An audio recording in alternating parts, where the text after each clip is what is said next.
In 2004, I was in Cambridge and I joined the local LETS system. I need to explain what a LETS system is. A LETS is a local community group, and they do things for each other, and then they count what they do using a unit of account. So they write checks to each other. And then the hope is that at the end, if there is an end, all the checks will cancel out. So everybody's done something for everybody else. And so it's called a system of exchange, because everybody's giving and everybody's receiving. And there are many systems like this around Europe. And I joined the local LETS in Cambridge, and I noticed that they had no software. And I had just learned PHP. And so I started to write software for them. And it didn't work out in 2004. I came back to it in 2008. And there was, by that time I was in Geneva. And I wrote the software for the LETS in Geneva and teamed up with the guy there, Tim Anderson. And we started to give this software to the LETS all around France and Belgium and the French part of Switzerland. And that was the beginning of when I went full-time.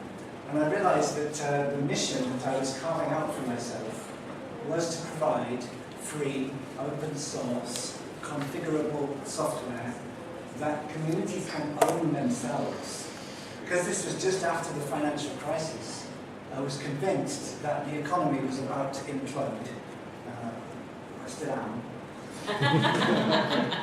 And so it was very necessary for communities to start taking ownership of their own infrastructure, because it was all going to fall apart.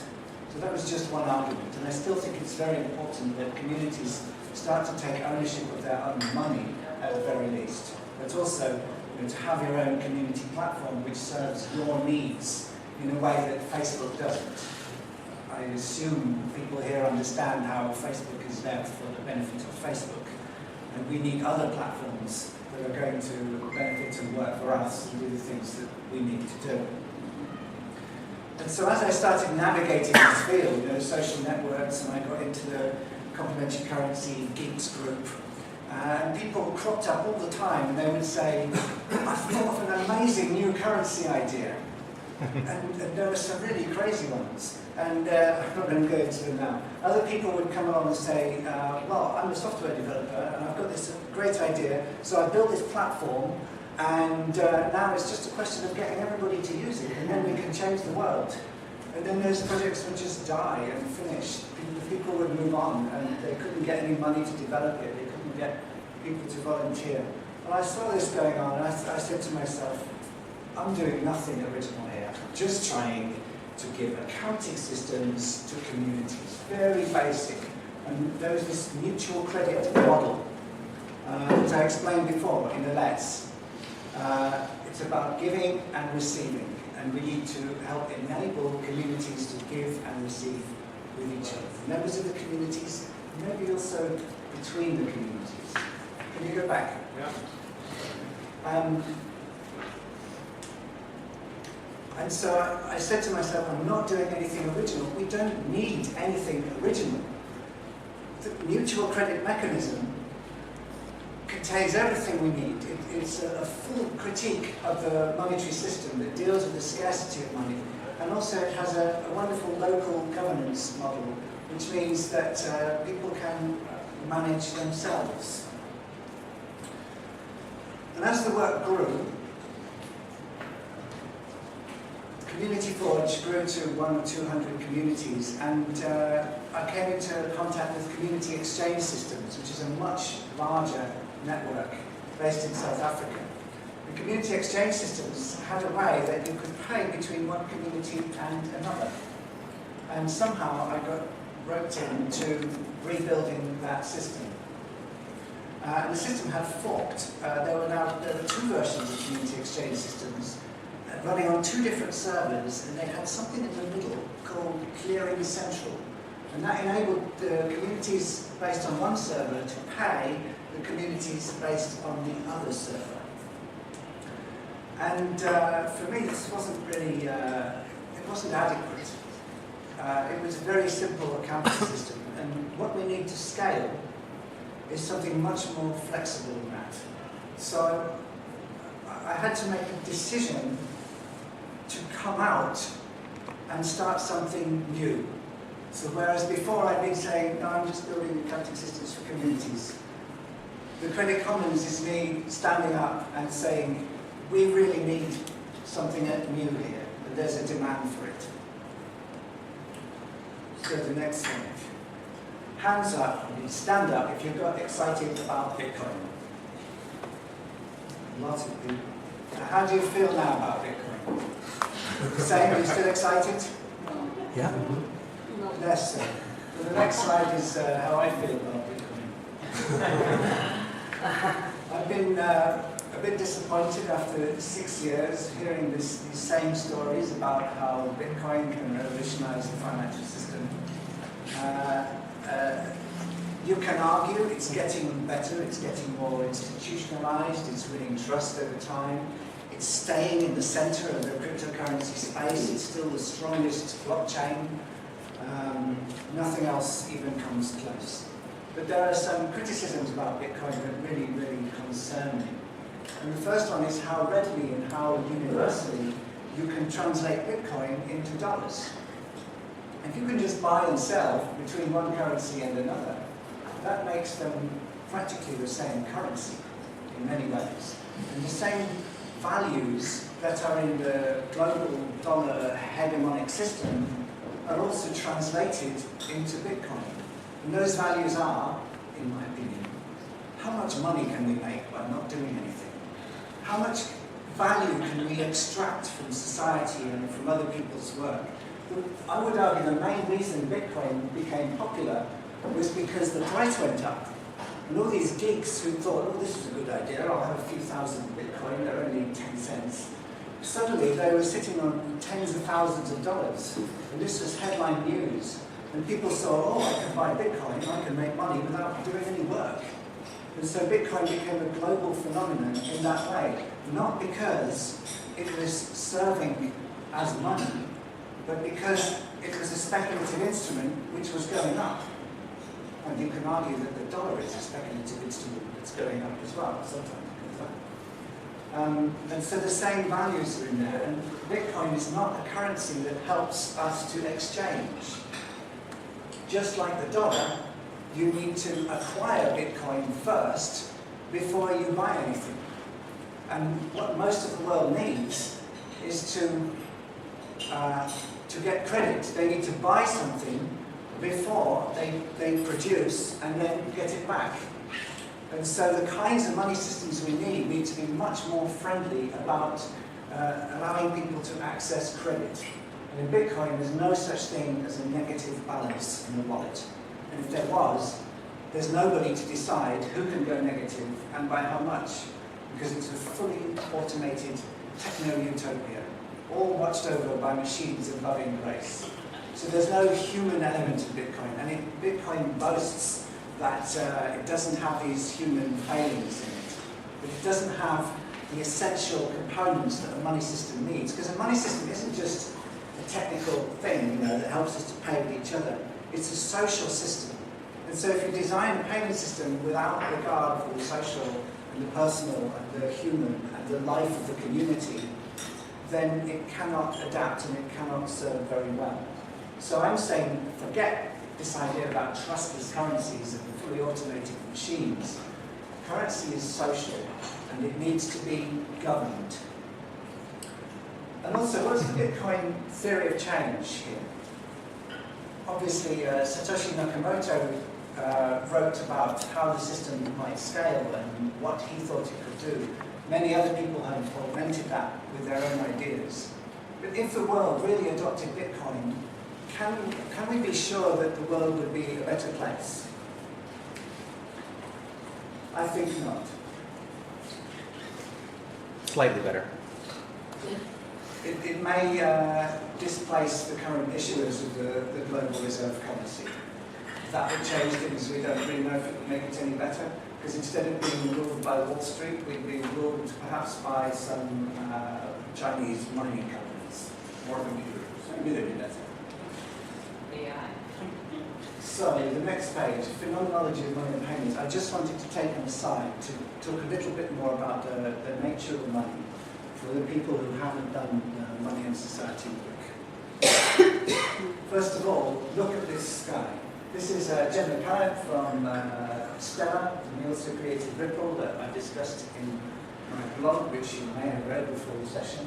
But I want to look at the picture and how the idea of payments is a coin, a thing, a valuable thing, going somewhere. So something goes from me to the recipient. And that goes with the idea that money is a thing. If money is not a thing, and I'm saying it's not a thing, what is it? If a payment isn't me sending a thing to somebody else, what's really going on in a payment? And you get some ideas of that. If you look at Bitcoin, Bitcoin's a ledger. And what's happening when you make a payment in Bitcoin, although the metaphor is clearly a thing going from one person to somebody else, what's really happening is a line is being written in a ledger. But when you turn the question around and you think about money not as things moving, but entries being created in a ledger, you have a completely different social model. In fact, what's going on in banks as well, when you make payments, it's entries being written in ledgers. And technically speaking, there is no money in a bank. You think you have a bank balance and you've got a pile of stuff, okay, abstract stuff, digital stuff, in your bank account, but there is no stuff. What's in your bank account is the bank's promise to pay. And what happens when the bank pays, most of the time they just pay another bank. And then the transactions are cancelled out in between, and nothing moves. There's no stuff anywhere, not even gold, sitting behind in the vault. And yet the metaphor we all use when we think about money and payments is that there is some stuff behind. And the reason this is a problem is that the people creating the stuff that we imagine, they're creating it out of nothing. More than that, they create it out of nothing, then they lend it to us at interest. Then they just collect the interest. They're not doing any work, they're just extracting the value out of society, what we would all like to be doing. And so for the purposes of exchange, when we're in this paradigm of exchange and doing things for each other, we don't actually need stuff to exchange. We just need to focus on the ledger. I do something for you, and then later you do something for me. You just need to keep a record of it. And as long as things come back, you don't need anything physical. You just need a record. Okay, next slide. So this is a small selection of the community organizations and other things which are doing this. In particular, I want to point out the barter industry. This is happening commercially, where a group of maybe 100, 200, or in the case of Bartercard, many thousands of small businesses join a system, and then they pay each other not with money, but with credit that they issue to each other. And this is possible in many other systems. Some of these are doing it, some are not. So for example, here's Sheffield Let's, it's just a community organisation in England. Here's CES, this is the network that has many hundreds, all on one system. Here's time banking in the UK. So time banking is a system that's very like Let's, but they use hours. So they have an ethic which says everyone's time is worth the same. When we do things for each other, what we're counting is not some abstract unit that we don't really know the value of, but we're counting our hours. So if I do an hour for you, you do an hour for me, or for someone else. Multilateral exchange. But there are many other community organizations that could be doing this if only they saw the value in it. In particular, I'd like to point out community-supported agriculture. There you've got people growing stuff and people eating stuff, and in many cases it's the same people. So they can be doing things things for each other. But also I've been talking to the eco-village movement. And again, they're talking about rebuilding society. They've got these nice little enclosed communities. They're doing things for each other without money, and they could be doing more. The Transition Network, I'd love to see them exchanging between each other. They have businesses a bit like barter. They could be doing their own business barter within the transition system. So for me, there's lots of ways for the movement to grow, even without lobbying the government and saying, please, Mr. Prime Minister, can we have a new money system? Can we do it this way and not that way, which benefits you so much? So, what's preventing all of this from happening? Next slide. It's very difficult to make an alternative to money. There's two ways that I like to look at money systems. And one is money systems from the bottom up, and the other is money systems from the top down. And most of the money that's written in history and the money we have in our heads is top-down money. And that means it's made by powerful people in their own interests to finance massive business operations and international trade. It's hard money. It's based on gold very often, or it used to be. And it's very inaccessible, and it's difficult for us to change because we have no power in that system. For example, the risk in that system, when the banks collapsed in 2008 and all our money was lost, or if not our money, it was our value that was lost, we had no part in making those decisions. The decisions about the risk were in the hands of private banks, even though they were risking our money.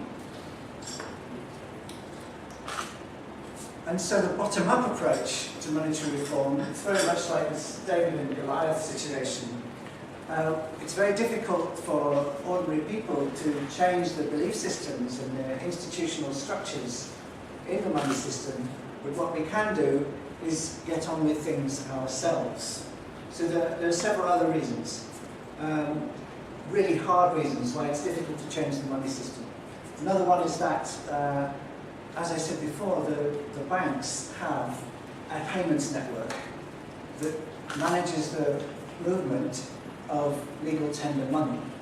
And if we want to pay anybody outside our immediate circle, we have to go through the monopolistic payments network.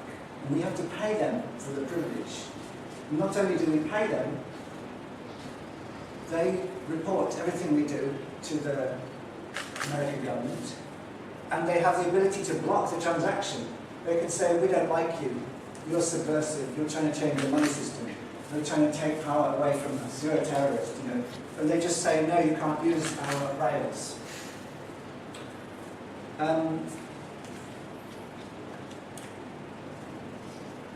The commodity idea of money is that you own it. And then when you pay somebody, you give it to them. And they have it because it's like a physical thing and they own it, or it's in their account. And as such, in principle, it's very anonymous. And the credit view of money, it's about a relationship between two or more people.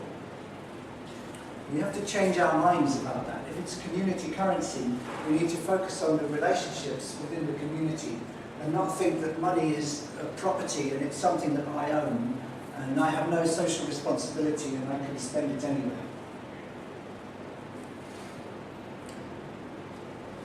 Many of the monetary platforms, like Bartercard, that's a global organization, and you can sign up to Bartercard, you pay them €1,000 a year, something like that, to be a member of the system. And then you have access to everybody else in the system. So that's very good for Bartercard, but it's not very good for you, especially because you have to pay then 12 or 15% on every transaction to Bartercard. And so they're using their massive network to charge high prices, and they own the platform and they govern the platform. So again, it's not something that we want to do. It's like, well, they're doing the right thing, it's in the right direction, but it's still in the paradigm of private property. We own the network. We don't actually produce anything. We just try to maximize our income by getting lots of users to use our platform. And because we own the payment rails, we don't have to do anything.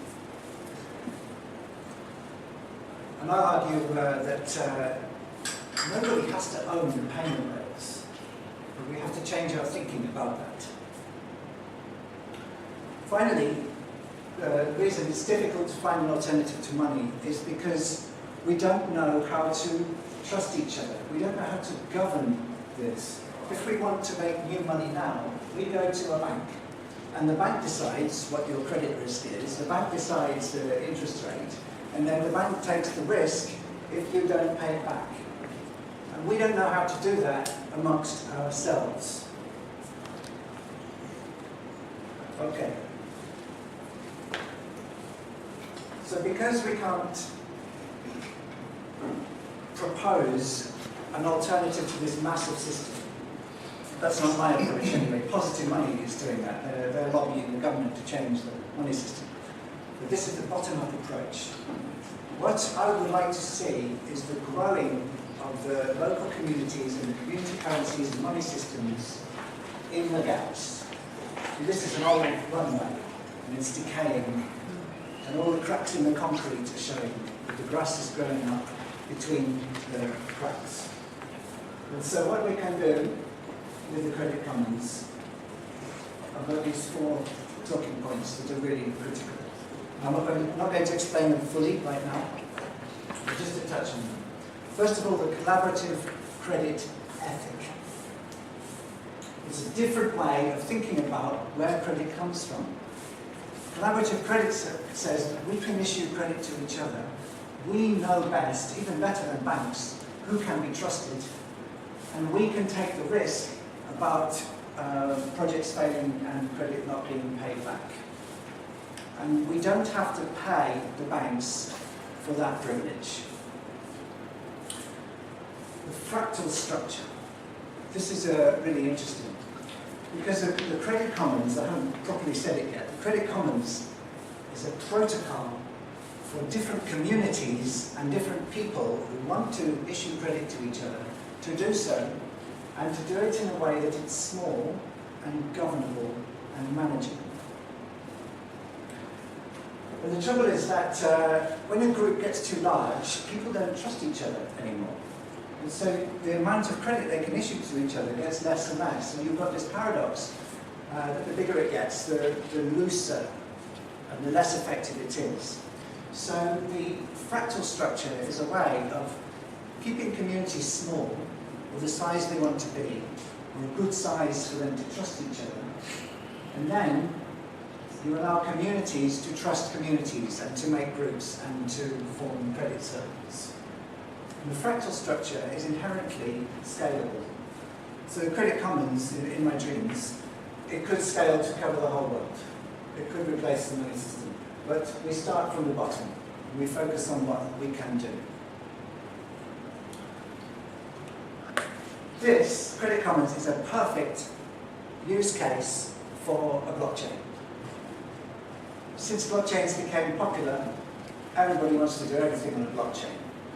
In fact, the major banks, which had invested loads and loads in a new platform called R3, that they wanted to put all the global transactions on one blockchain, they're starting to pull out now because the blockchain isn't really what they really wanted. And so blockchains have been oversold a lot. But it seems to me that the credit commons is a perfect case for a blockchain, because you have many different users. They don't all know each other or trust each other. They all want to write to the ledger, and they want to be sure that the ledger is the same. And more than that, they want to own a piece of the ledger. So you can have blockchains have many copies all over the place, and we all take responsibility for keeping them honest. And the later blockchain, the second generation, is smart contracts. And so a blockchain isn't only about adding transactions to a list. With smart contracts, you think of the blockchain instead as a global computer. So you can do useful and interesting things in this very public, fully accountable space. And finally, in the Credit Commons, it's about governance, it's about humans. So what I specified is that every community has a series of decisions to make about trust and the degrees of trust and who can be members. And there are ways they can vote on those decisions. So you can change the rules as you go along. You can change the rules for each community as you go along. So they're not all bound. Because of the fractal structure, each one is independent. And so it's critical when you're managing credit that the technical systems reflect and work hand in hand with the real world trust. So I've been talking about Credit Commons for about a year. I wrote a white paper with Tim Jenkin, the author of the builder of the large system, CES, I mentioned. And CES has about 40,000 users.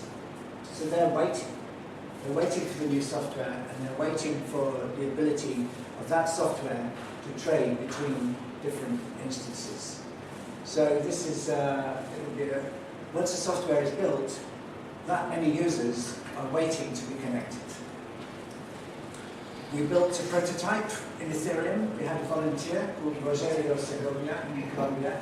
He spent several months and he built a smart contract in Ethereum which does about 3/4 of what we need the Credit Commons to do. I haven't been able to connect to it yet, but it's great progress.